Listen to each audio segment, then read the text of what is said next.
Hi అందరికీ welcome to Shiva Santoshi vlogs. నా miniature art and క్రాఫ్ట్లో మినీ ఇడ్లీ ఫ్రిడ్జ్ మ్యాగ్నెట్ని ఎలా తయారు చేసుకోవాలో చూపిస్తా.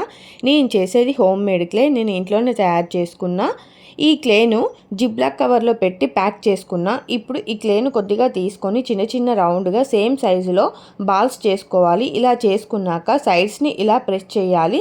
సైడ్స్కి ప్రెస్ చేస్తే మిడిల్లో మనకి ఇడ్లీ షేప్ వస్తుంది. ఇలా చేసుకున్నాక ఒక టూత్ పిక్తో ఇలా ఇంప్రెషన్ ఇవ్వాలి.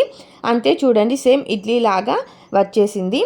టిఫిన్ పెట్టేటప్పుడు అరటాకు లేకపోతే ఎలా? ఈ అరటాకును కూడా నేను ఇంట్లో తయారు చేసిన క్లేతోనే చేశాను. ఒక ప్లేట్లో ఫెవికాల్ పెట్టి అరటాకుని వేసి అతికించుకోవాలి.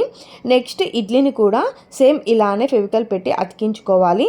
ఇడ్లీకి కాంబినేషన్గా టమాటో చట్నీ అండ్ కొబ్బరి చట్నీ బౌల్స్ చేశాను. లాస్ట్లో B7000తో బ్యాక్ సైడ్ ఇలా మ్యాగ్నెట్ పెట్టి అతికించుకోవడమే. అంతే, ఫ్రిడ్జ్ మ్యాగ్నెట్ రెడీ అయిపోయింది.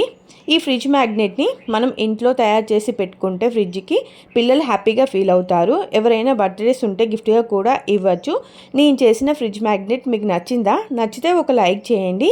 ప్లీజ్ సబ్స్క్రైబ్ చేసుకోవడం మాత్రం మర్చిపోకండి. Thanks for watching this video.